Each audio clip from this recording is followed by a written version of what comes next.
메시아, 하나님의 아들 그리스도가 인간의 형상을 하고 이 땅에 태어나심, 이 땅에 인간의 형상을 하고 예수로 태어나셨지요.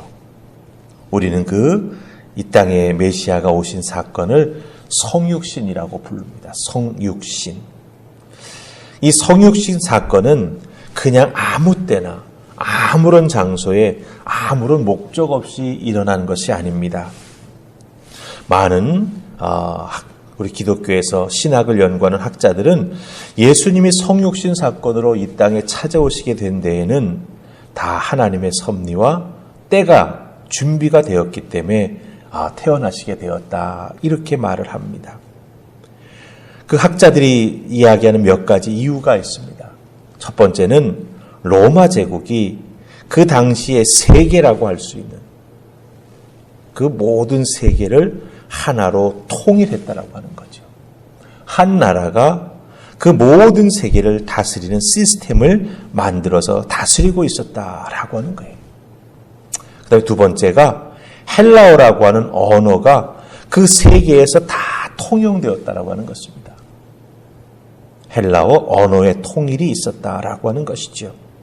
그 다음에 세 번째는 로마 제국이 전쟁을 해서 승리하면서 여러 나라들을 식민지 삼았는데 그 식민지를 잘 관리하기 위해서 도로를 참으로 잘 닦아 놓았습니다. 이 도로의 발달이 결국은 예수 그리스도가 이 땅에 오신 다음에 복음이 온 세계로 전파되는 그 놀라운 역할을 감당하게 된다라고 하는 것이죠. 그리고 마지막 네 번째가 우리가 눈여겨보아야 할 것인데 디아스포라, 즉 흩어진 유대인들, 전 세계로 흩어진 유대인들이 있었습니다. 그들이 삶의 자리에서 메시아가 오시기를 간절히 소망하고 있었고, 특별히 복음이 전해질 때 이 흩어져 있던 디아스포라 유대인들이 복음 증거하는 데 참 중요한 역할을 하게 되었다라고 하는 것이죠. 이런 네 가지 준비된 시대적 상황이 있었습니다. 이 역사적 준비에 더해서 이제 구약의 끝에 하박국, 스가랴, 말라기서가 있지 않습니까? 이 하박국, 스가랴, 말라기서가 이렇게 쭉 오면서 예수님의 탄생까지 영적 암흑기가 한 400년에서 500년 됩니다. 하나님의 말씀이 끝이고 선지자가 나타나지 아니하고 그 과정에서 유대교라고 하는 정말 율법으로 아주 그냥 뼈가 바짝 마르도록 사람들을 쥐어짜는 그런 유대교가 발생해서 쭉 성장해 나아가는 그런 과정을 겪게 된 것이죠.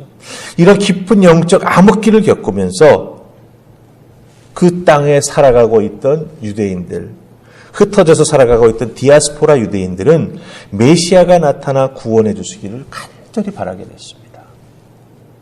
역사적으로 준비된 부분도 있었지만 영적 암흑기를 몇백 년 겪으면서 그 수많은 유대인들이 이렇게 살아서는 안 되겠구나 하는 생각을 가지면서 메시아가 이 땅에 오시기를 간절히 소망하고 있었다라고 하는 것이죠. 이렇게 로마를 통해서 준비된 부분이 있었고, 또 유대인들이 영적 암흑기를 겪으면서 신앙적으로 준비된 부분이 있었기에 구약에 예언된 대로 메시아가 이 땅에 태어나시게 됐죠. 이 태어나시는 과정이 우리가 오늘 읽은 누가복음 2장의 내용이 된다라고 하는 거예요. 하지만 이 땅에 메시아가 태어나게 되는 과정까지도 하나님은 역사를 움직이셔서 구약의 모든 예언된 내용을 응하게 하시는 것을 우리가 발견하게 된다라고 하는 것입니다. 자, 그럼 하나님께서 어떻게 역사를 움직이셔서 구약에 예언된 메시아가 태어나는 그 말씀을 응하게 하셨을까요? 우리 1절 말씀 보십시다. 1절 찾으셨습니까? 우리 같이 읽습니다. 시작. 그때 가이사 아구스도가 영을 내려 천하로 다 호족하라 하였으니. 아멘. 자, 우리가 1절 제일 앞부분에 그때에, 그 때를 나타내는 부사가 쓰인 걸 보게 됩니다. 그때에. 이 그때는 언제입니까? 로마 황제 가이사 아구스도가 명령을 내려서 호적을 하게 한 그때를 의미합니다. 이 그때라고 하는 것은 우리도 자주 사용하는 말이죠. 나 그때 뭐 했어? 우리가 자주 사용하는 말이죠. 그 시기, 어떤 때를 의미하는 단어입니다. 하지만 여기서 사용된 이 그때라고 하는 이 말은요, 단지 로마 황제가 자기의 원하는 목적을 위해서 호적을 하라 명한 그때만이 아니라고 하는 걸 말합니다. 로마 황제가 왜 호적을 하라고 하겠습니까? 세금 많이 걷어들이기 위해서 새로 태어나가지고 세금 낼 수 있도록 성장한 사람들을 하나하나 찾아내기 위해서 호적을 하라고 하는 것입니다. 로마 황제의 목적은 거기에 있었죠. 하지만 하나님은 로마 황제의 그 목적, 그 때를 하나님의 섭리로 사용하시는 것입니다. 바로 그때라고 하는 것은 구약 미가서 5장 2절에 있는 말씀처럼 베들레헴 에브라다야 너는 유다 족속 중에 작을지라도 이스라엘을 다스리는 자가 내게로 나올 것이라. 이 말씀이 있어요. 이 예언의 말씀이 그대로 이루어지도록 하나님이 섭리하셔서 바로 로마 황제 아구스도가 호적을 하라고 명령을 내리게 하셨다라고 하는 것이죠. 하나님이 섭리하시는 때라고 하는 것을 그때라고 하는 이 표현이 강조해주고 있다라고 하는 것입니다. 자, 그럼 우리 한 절 더 보십시다. 6절 말씀입니다. 6절 찾으셨습니까? 아주 짧은데 우리 같이 읽으십시다. 시작.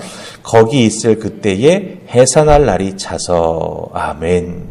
이제 황제의 명령이니 요셉의 고향 다윗의 집 유다 지파지 않습니까?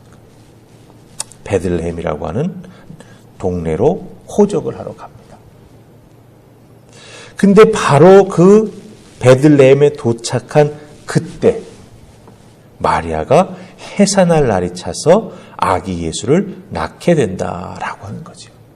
여기도 그때라고 하는 단어가 사용됩니다. 잘 보세요.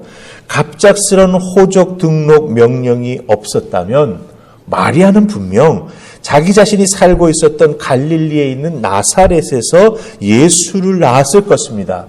그런데 황제의 명령이 내려짐으로 말미암아 갈릴리 나사렛에 있던 요셉과 마리아가 해산할 그 가까이 되었던 때에 베들레헴으로 가게 되었다라고 하는 것이죠. 그 명령이 시행되어야 할 그때 마리아는 해산딸이 되었다라고 하는 것입니다.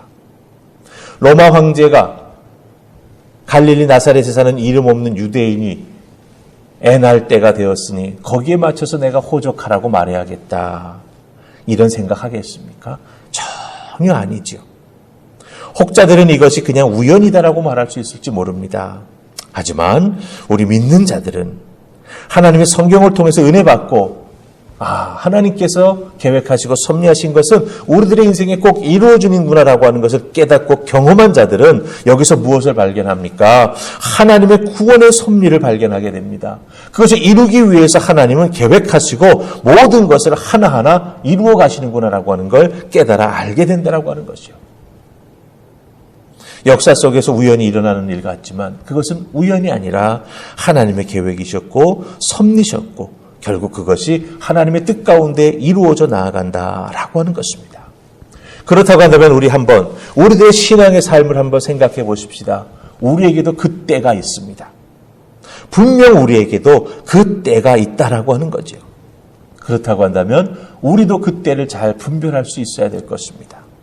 하나님께서 왜 내 인생에 이때, 그때, 이 사건 이런 것들을 경험하게 하실까라고 하는 것이죠. 그때를 우리가 분별하여 믿음으로 붙잡는 하나님의 사람이 되어야 합니다. 이 하나님의 타이밍을 깨달아 알고 그 하나님의 타이밍에 믿음으로 올라탈 수 있는 우리가 되어야 한다라고 하는 거죠. 깨닫지 못하면 하나님의 타이밍을 놓칠 수 있습니다. 그때를 놓칠 수 있습니다. 혹은 우리가 세상에 자꾸 눈길을 주느라고 하나님이 사인을 주시는데 우리가 그때를 놓칠 수 있다라고 하는 것이죠. 그런 의미에서 여러분들 우리는 어떻게 해야 되겠습니까? 정말 파수꾼처럼 깨어 있어야 합니다. 늘 기도함으로 말씀을 읽고 말씀 속에서 나에게 하시는 하나님의 음성을 듣기 위해 우리가 영적으로 깨어 있을 때 분명 우리는 하나님의 타이밍, 그때를 분별하고 그때를 붙잡는 하나님의 사람이 될 줄 믿습니다. 하나님의 때, 우리에게 하나님께서 어떤 역사를 이루실까요? 그것은 모두에게 아마 다를 것입니다. 그러나 가장 분명한 것은 그 하나님의 때를 우리가 붙잡을 때 우리는 정말 하나님께서 우리에게 허락해 주시는 놀라운 은혜와 하나님의 섭리와 능력을 경험하게 될 것입니다.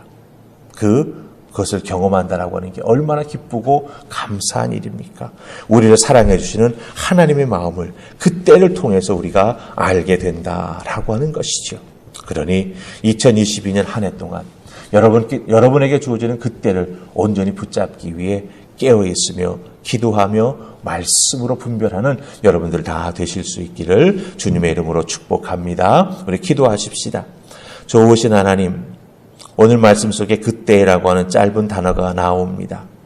역사를 움직이시는 하나님의 그때, 한 인생을 이끌어 가시는 하나님의 그때, 그때와 그때가 만났을 때 놀라운 역사가 일어나는 것을 발견합니다. 주여 도우소서. 하나님의 그때를 우리들의 인생에 하나님께서 허락해 주시는 하나님의 타이밍을 잘 분별하고 붙잡는 우리 모두가 되게 하여 주시옵소서. 그리하여 하나님의 도구로 쓰임받을 뿐만 아니라 하나님께 영광 돌리는 믿음의 삶을 살아가는 우리 모두가 되게 하여 주시옵소서. 오늘 우리들의 삶의 자리에 그때가 언제 임할지 모르니 깨어 기도하는 우리가 되기를 소망하옵고 예수님 이름으로 기도하옵나이다. 아멘.